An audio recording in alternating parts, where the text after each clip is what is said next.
वालेकुम वरहमतुल्लाहि वबरकातुहू। आज हम आपको बिस्कुट बनाकर दिखाते हैं, जिसके लिए हमने लिया है ये 2 चम्मच चीनी और 1 चुटकी नमक, और ये थोड़ा सा हमारा कोकोनट है, और ये थोड़ी सी हमने तकरीबन 4 चम्मच हमने मैदा ली है, और ये हमने छोटा आधा कप सूजी ली है, और ये 1 अंडा हम इसमें डालेंगे।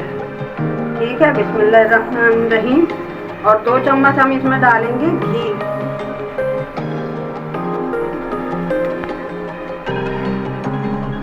अब ये हम 2 चम्मच के करीब इसमें घी डालेंगे दरमियाने चम्मच से,